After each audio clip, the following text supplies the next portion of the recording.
드디어 섬에서 육지로 나온 바울과 바나바, 결국 그들이 비시디아 안디옥에 와서 복음을 전하는 내용이 이제 13절부터 이어지게 됩니다. 16절부터 41절까지는 설교 본문이지요. 좀 더 구체적으로 얘기하면 전도 설교라고 할 수 있습니다. 사도행전에 많은 설교가 등장하는데 오늘 이 설교 본문은 좀 더 의미가, 특별히 우리에게 의미가 있다고 할 수 있는 것이 바로 바울의 첫 번째 설교가 사도행전에 실려 있는 것입니다. 안디옥 교회에서도 설교를 했겠죠. 수리아의 안디옥. 그러나 사도행전의 앞부분에 그 유명한 베드로의 설교가 나오고 또 우리에게 감동을 주는 스데반의 순교전의 설교가 나오는데 드디어 사도 바울의 설교가 오늘 본문에 등장을 합니다. 물론 이 설교의 구조는 전도 설교이기 때문에 구조는 베드로의 설교나 스데반의 설교나 바울의 설교나 같은 구조를 가지고 있습니다. 하나님의 구원의 계획이 어떻게 우리에게 이르렀는가 하는 것이 바로 그 설교의 구조입니다. 그런데 조금 더 디테일하게 구체적으로 들어가 보면 스데반의 설교, 특별히 스데반의 설교와 조금의 차이점을 발견하게 됩니다. 전체 구조로 봤을 때는 같으니까 그런 디테일이 그렇게 중요하냐라고 할 수도 있겠지만 이 차이가 왜 나오는지를 알 필요는 있습니다. 그 이유는 한마디로 얘기하면 청자가 다르기 때문에 그렇습니다. 이 설교를 듣는 청중이 베드로나 스데반의 설교를 듣는 청중들과 다르기 때문에 바울의 접근에 있어서 디테일의 차이가 난다는 겁니다. 16절 함께 읽어보겠습니다.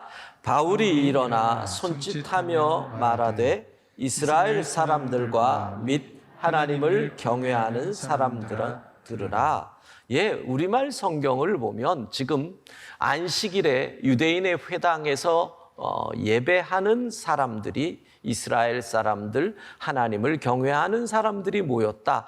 특별히 차이가 안 느껴나는데 여러분이 영어 성경을 보면 이 두 그룹이 차이가 납니다. 이스라엘 사람은 유대인입니다.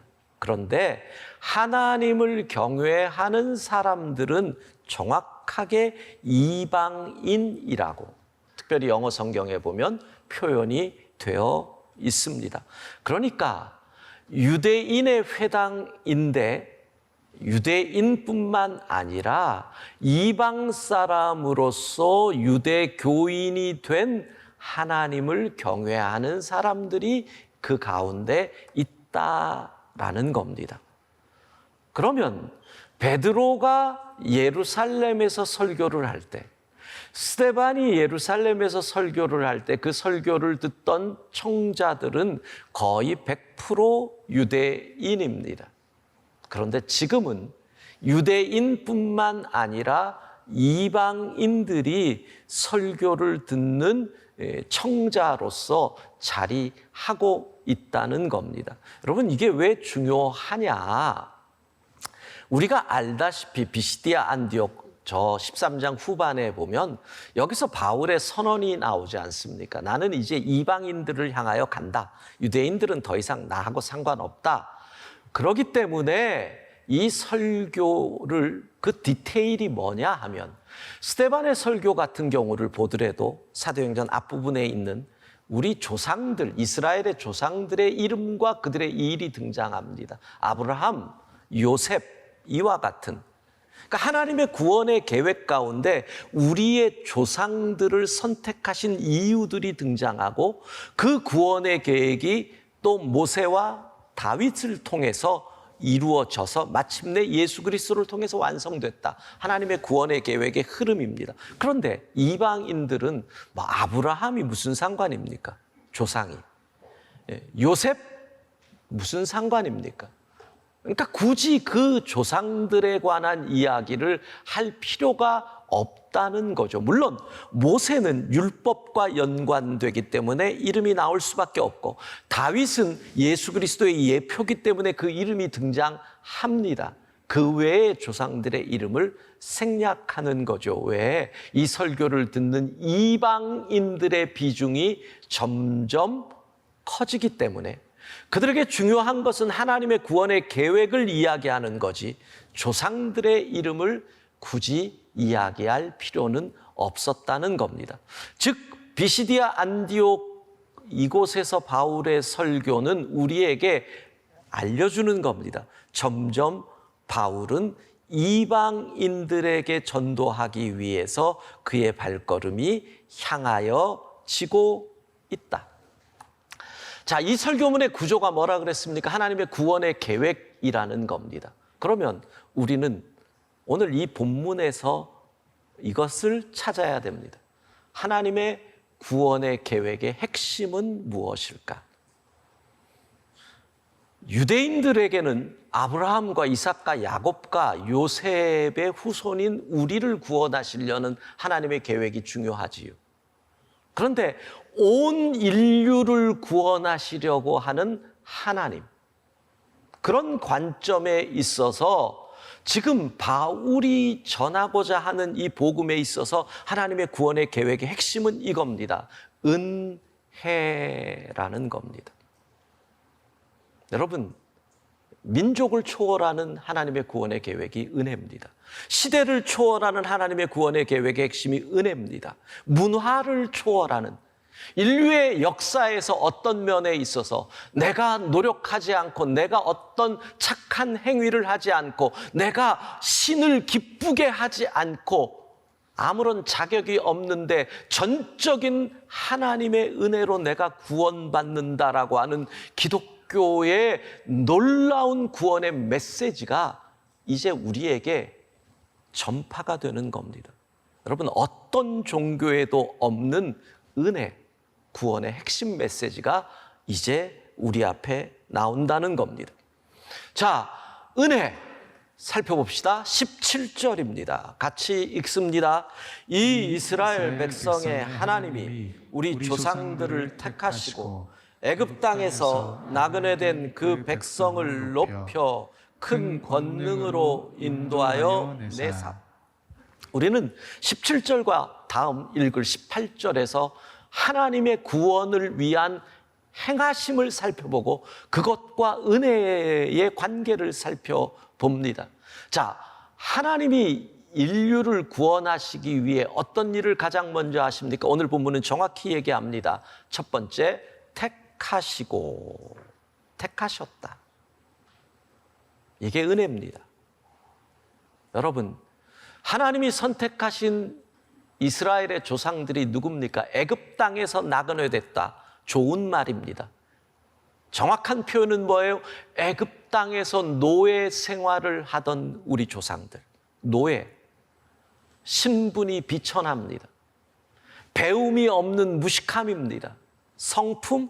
여러분, 모세가 그들을 구해 주려고 하는데 도리어 모세의 도움을 비난한 배은망덕한 성품의 사람들이 그들의 조상 노예였습니다. 그 말은 무엇입니까? 이들이 하나님의 선택을 받을 자격이 있다, 없다? 대답한다, 안 한다? 있다, 없다? 없습니다. 하나님의 선택을 받을 자격이 하나도 없는 우리의 조상들을 하나님이 선택해 주셨으니 여러분, 이것이 은혜인 줄로 믿습니다. 두 번째 본문은 우리에게 높여라고 말을 합니다. 하나님께서 선택하신 걸로 끝난 게 아닙니다. 만왕의 왕이 비천한 노예의 손을 한 번만 잡아준 것만 해도 얼마나 감격적인 일이에요. 예.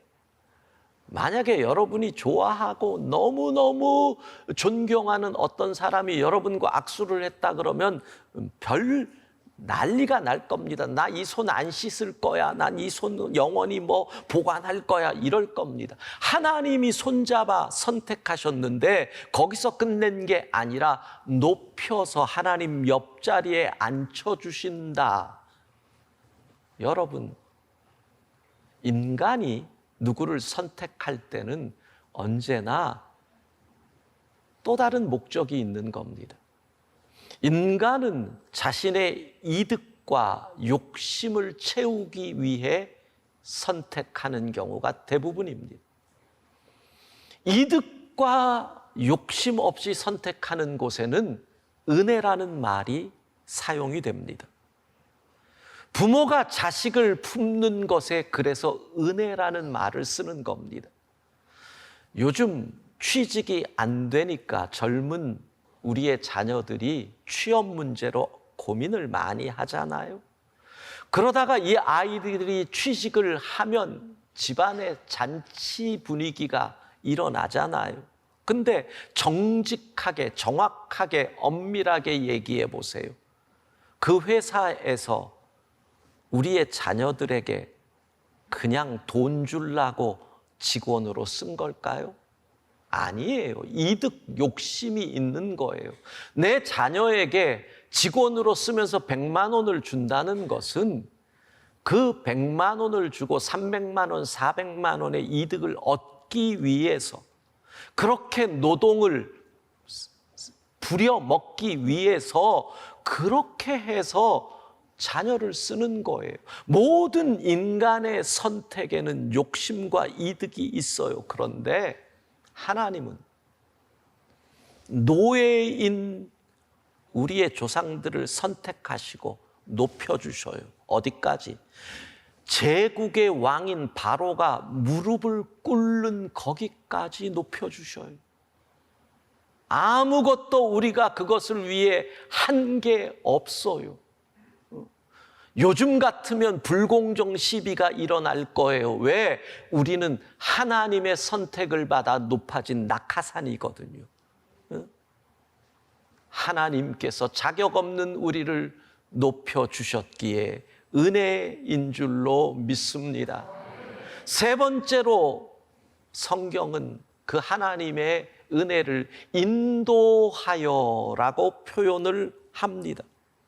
하나님께서 이스라엘 백성들을 인도하신 사건들을 생각해 보십시오. 강제 노역을 하던 노예들을 젖과 꿀이 흐르는 땅으로 인도하여 주셨습니다. 낮에는 구름 기둥으로 밤에는 불 기둥으로 그들을 보호하며 인도하여 주십니다. 대적과의 전쟁에서 손을 들고 기도하면 길을 열어주시면서 인도하여 주셨습니다. 광야의 목마름 속에서 반석에서 샘이 나도록 우리의 마른 목을 죽여주시며 인도하여 주셨습니다. 우리가 배가 고플 때 만나와 메추라기로 우리를 먹이시며 우리를 인도하여 주셨습니다. 우리의 앞길에 홍해바다가 막고 있을 때 그 바다를 갈라 마른 땅을 걷게 하시며 우리를 인도하여 주셨습니다. 그런데 이 하나님의 인도하심을 받기 위해 우리가 한 일은 아무것도 없습니다. 우리가 배고프다고 밥값을 내고 만나와 메추라기를 먹었습니까? 우리가 목마르다고 물값을 내고 반석에서 샘물을 마셨습니까?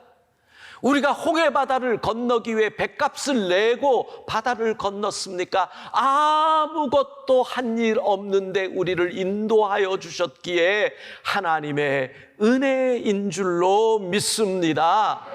네 번째 18절 말씀 함께 읽도록 합니다. 광야에서 약 40년간 그들의 소행을 참으시고 택하셨습니다. 높이셨습니다. 인도하셨습니다. 거기에 또 하나의 은혜를 더하시니 네 번째 참으시고.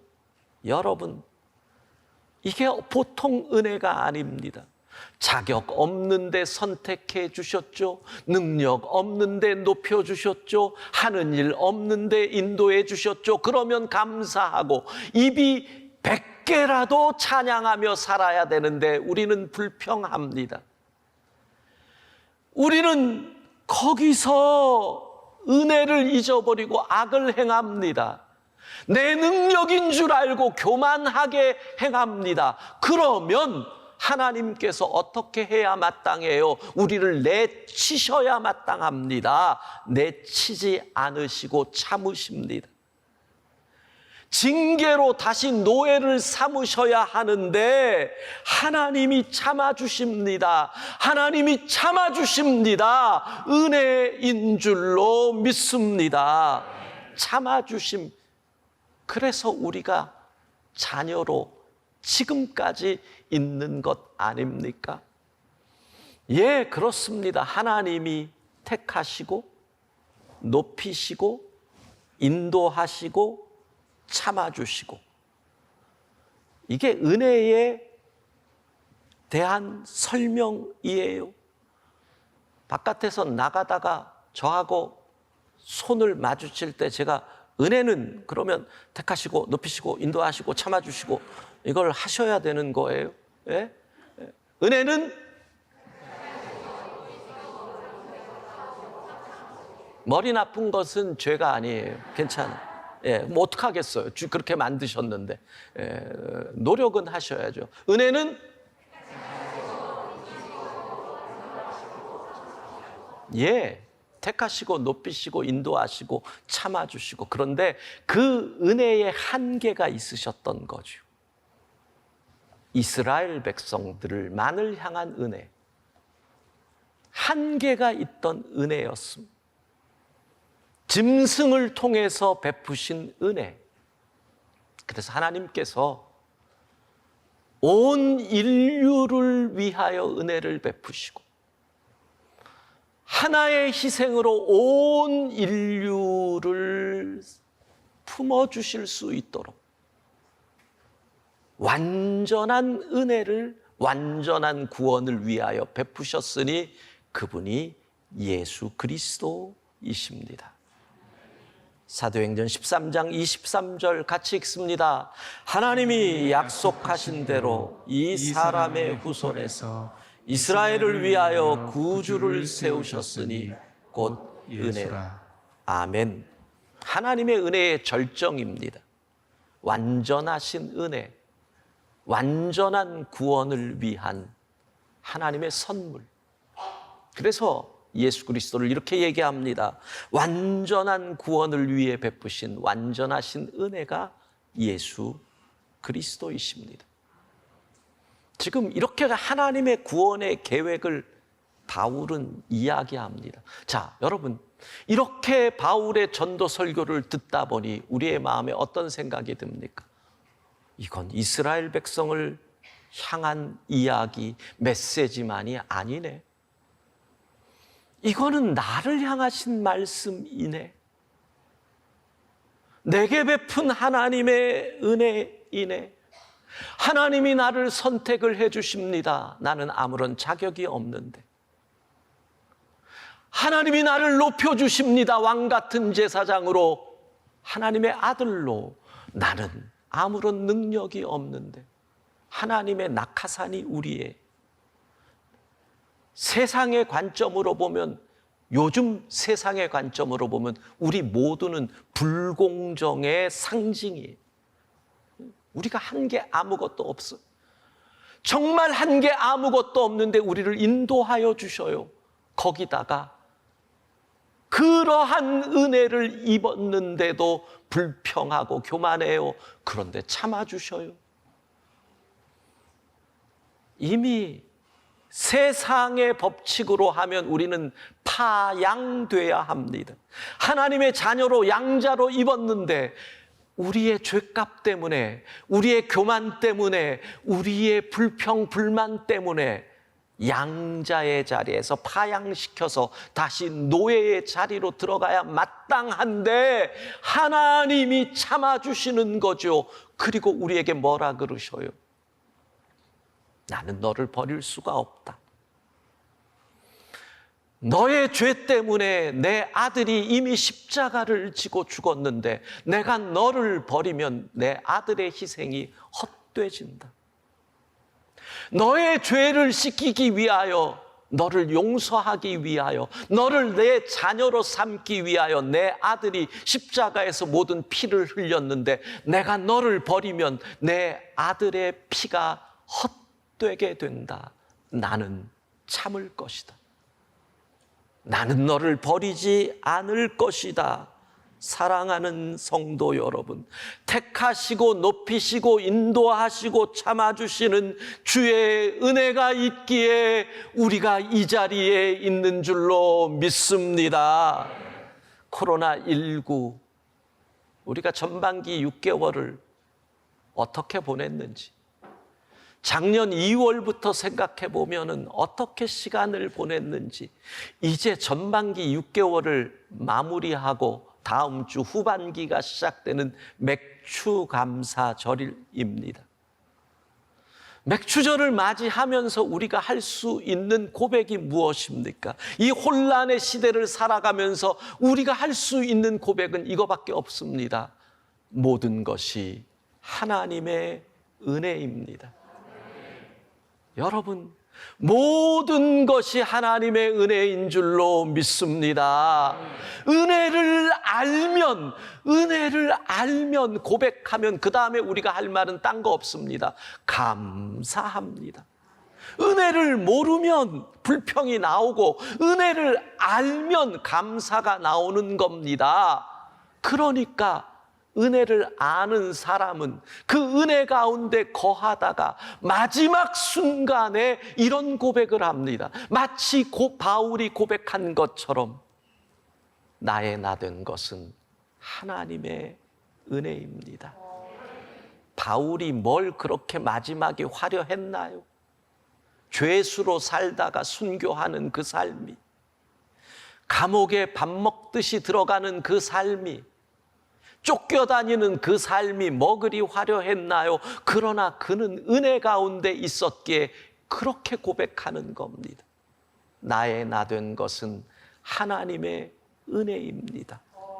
사랑하는 성도 여러분, 이 한 주간 우리에게 베푸신 그 은혜, 택하시고 높이시고 인도하시고 참으신 은혜를 묵상하면서 그 은혜 가운데 여기까지 왔음을 깨닫고 하나님께 감사하는 한 주간이 될 수 있기를 주의 이름으로 축복합니다.